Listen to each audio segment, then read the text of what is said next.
Welcome everybody, my name is Rainer and this is Rainierbooks. It is midnight on Thursday actually, Thursday the 15th of April, and I'm in the mood to do a tag.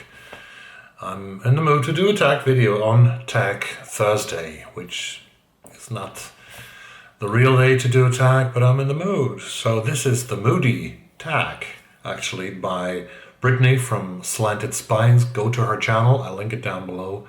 It's a great channel, you should subscribe to it. And now let's get started.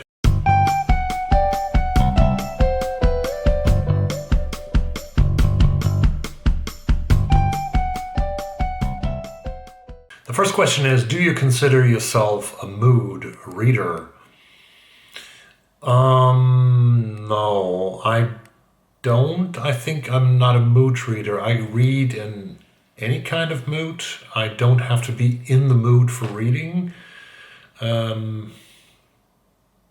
reading is actually possible whenever I'm sort of not tired. I'm definitely not a mood reader. I can read anytime. Do you set TBR lists and do you stick to them is the second question. And the answer is yes and no. Sorry. Yes, I do TBRs. I also do TBR videos. And it's also very nice to plan things in advance, to sort of make a list of the next 5, 6, 7, or 8 books that you want to read. But then at the same time, I have books sometimes coming in that I have ordered. I don't order so much books anymore, but I do. I still do. Or maybe I have reads from the library, books that I have reserved months ago, and suddenly I get a text message on my phone that you can pick this up, and this changes everything. And sometimes I also open up for buddy reads, and because it's a beautiful way to read, I think, to read with someone else and to exchange thoughts and ideas about the books we read. So that can also happen that the TBRs are changing all the time, and suddenly a new book turns up on the list that seems to be even more exciting, even more important, that's more tempting to pick up, and then you change your TBRs. That's at least how it works for me. So the answer is yes and no. I make TBR lists, but I also do not stick to them. Number 3. Do books affect you emotionally? Does the mood of a book rub off on you? Usually it happens that I cry when I read books, right? So they do affect me emotionally, definitely, some books. I remember, when I read Hamnet, for example, by Maggie O'Farrell, of course, which is super sad. When I read The 5 Little Indians by Michelle Good, I think there are very sad passages, and other books that do not come to my mind right now, but it happens a lot that they affect me emotionally. But I think in a way that it rubs off on me, I wouldn't say so, because it goes over. The books stick with me, clearly, and the topics that they have touched, but it's not that I sort of have post-traumatic stress from reading a book. The book that I think I've talked about that earlier, when I was feeling really mentally not very well. Many years ago, I was reading Shutter Island by Dennis Lehane, and that was really something that got to me very hard at the moment, this book, of this person going slowly insane. I realized at a certain point, after like 100 pages, I had to put it down, because otherwise it would harm me. But that was my state of mind that was sort of enhanced or touched by reading this book. Number 4, when you're feeling sad, what do you read, or do you not read when sad? Yeah, I think I do read when I'm sad, because books are escapism as well. I don't read funny books, probably, but I just read the stuff that I have on my TBRs, on my ever-changing TBRs. I think I read, like I said in the first question, when I answered the first question, I already said that I read almost in every kind of mood that I am. So I can even read when I'm sad, but there's not a special sort of genre or author that I'm reading them. But of course, it's easier if you are distracted by feelings, by thoughts, by emotions that you go to something else than reading. Probably maybe I won't read because it's difficult to focus. Right now I'm buddy reading with Sina. I'm buddy reading Fake Accounts by Lauren Euler, and I think this book is really difficult to read. We come back to that because I'm not allowed sort of to say much more about it, but this is really difficult to read, and I probably wouldn't read this when I'm sad. So it's easier to do something where you really can escape, to where it's easy to be absorbed when you're sad. So binge watching of like Netflix shows or something like that, or German thrillers, Tatort on television, that's much easier to do when you feel sad, I guess. Number 5, most often do you use reading to escape, to learn, or to critically reflect? I have to say none of these. Is that possible? Is I allowed to say none of these? I think escape, yeah. To learn, of course, I'm always learning. With everything that we do, I think we're always learning until we can no longer learn or we're dement. The critically reflect, we should do that on each and every piece of literature and art that we consume. But mostly I would actually say that I read to entertain myself, but also to widen my scope of the world, to widen my knowledge, my understanding, and yeah, critically reflect. That's right, but it sounds a little bit too intellectual to me. It has such a distance to critically reflect on something, because when you're engaged emotionally also in a book, which happens, then the critical reflection is sort of getting too much distance on the topic, which I wouldn't like to have here. What is a book that made you laugh out loud? I come back to books that, I mean, honestly, the book or the literary work that has made me laugh out loud the most in my life, decades ago, the collected short stories of Woody Allen. I have said that before in one of the videos that today I'm really not able to watch Woody Allen movies. I loved Manhattan, I loved Annie Hall, I loved Play It Again, Sam, which is not directed by Allen but has Allen in the lead role, and also I think he also wrote the manuscript of the movie. But today I'm not able to watch him anymore because of the background and all the allegations against him. So, but his short stories that he wrote, as I said, like 30, 40 years ago, they are so incredibly funny that they have made not only me, but also my friends at the time laugh out loud. We read these stories for one another, and sometimes we were sitting there with 4 or 5 people on a Friday afternoon at uni with a beer bottle in our hands, and we were reading, someone of us was reading Woody Allen to the others, and we started laughing, you know. We were laughing, we couldn't stop.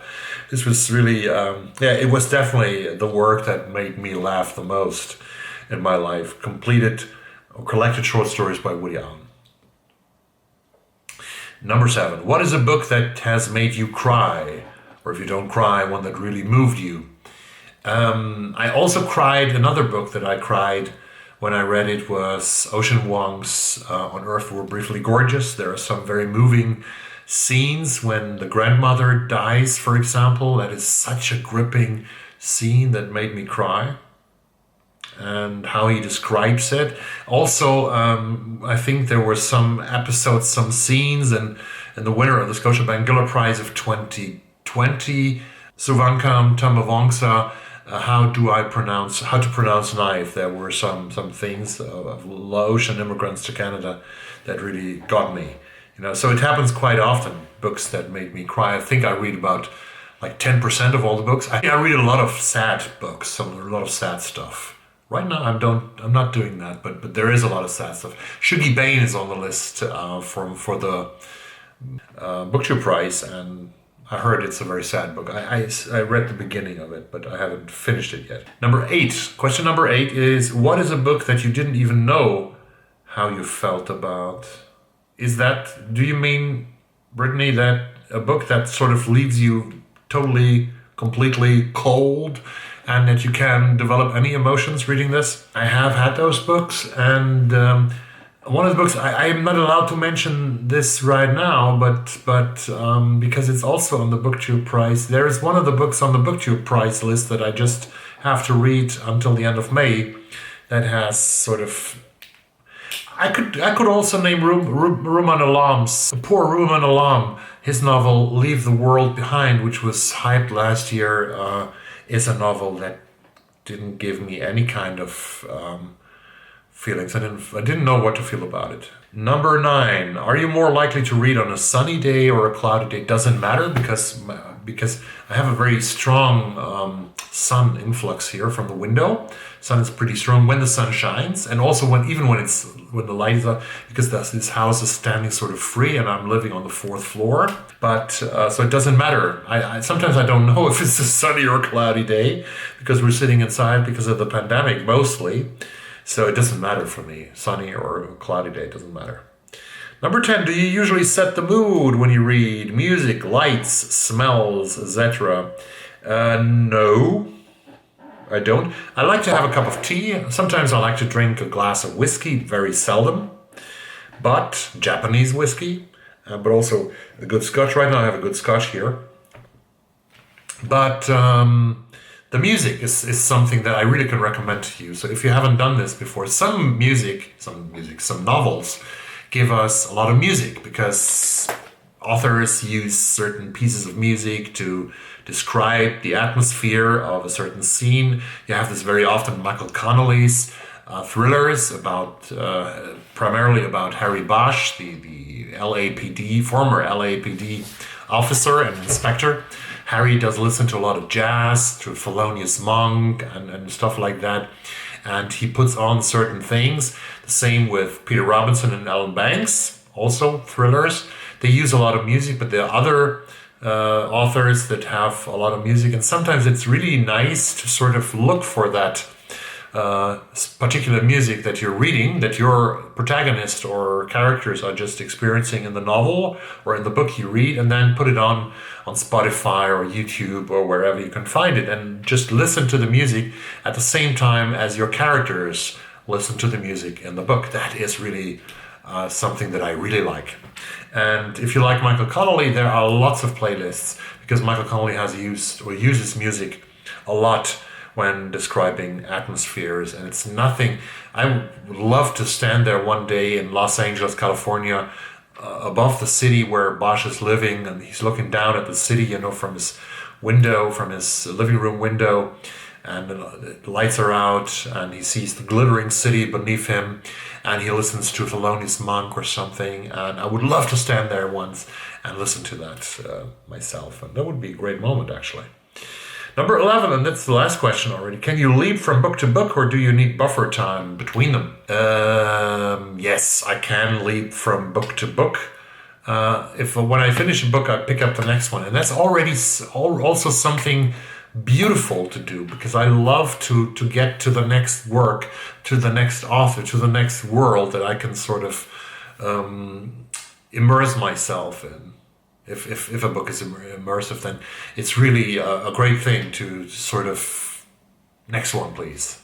Which of course doesn't mean that you forget about the book that you've just read, but it's great to sort of, when I finish White Tiger, finish Fake Accounts, finish Promised Land, the 3 books that I'm currently reading, I will move on to another great book. And I also have some plans to, for example, Luster is lingering here by Raven Leilani, and this is something I really would love to read. And also my great friend, German accent, Tamara Bach, because it's a German author I'm talking about, Tamara Bach, and her newest novel, Sankt Irgendwo. And she's actually really a friend of mine, and she has sort of published her 7th or 8th novel, and I'm really looking forward to read this. I'm going to talk to her actually on May 12th not on YouTube, but on Zoom, in an official dialogue with her about the book and about the current themes of young adult literature in Germany. If you haven't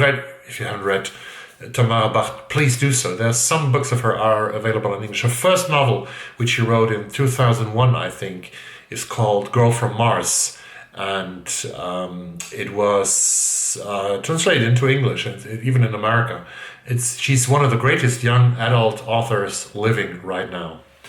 So read Tamara Bach. I'm looking forward to read Tamara's newest novel. And I also found out about a thriller today, a German thriller from sort of my cultural atmosphere that I'm going to read very soon. It's called Das Audit by my former colleague Anne Buscher from Rotterdam. And I'm really looking forward to that. So there's always something to look forward to when you finish something you've read. And I don't need a break between. That was the tag, and I think it was a great tag, Britney. So thank you very much for creating this tag. And everyone who sees this who hasn't been tagged yet for the Moody tag feel yourself tagged and do the video. I'm just curious to hear your versions, to see your versions of it.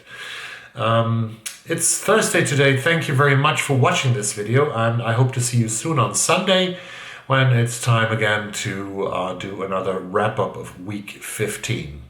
When I talk more about the things that happen also this week around me and in my world, in my part of the world. Stay safe and mask up, please. And we still need a lot of guts to get, a lot of strength to get through this pandemic. Even my friends in Michigan. I thought of Michigan today because when I woke up, I think yesterday, I was listening to Michael Moore's podcast Rumble very often. And Michael he has this emergency podcast system that he does when an emergency happens. And I wondered what has happened, because he made an emergency podcast yesterday. And this was actually about the situation in his home state of Michigan, where despite so many vaccinations that you have in the US, the numbers are rising and rising and rising because states have opened up. So everywhere, take care. This is horrible. We need to fight this. We need to get this out of the world, but we need to be resilient. I see you very soon on Sunday. Have a great night. Have a great evening wherever you are. Thanks for watching this, and bye-bye.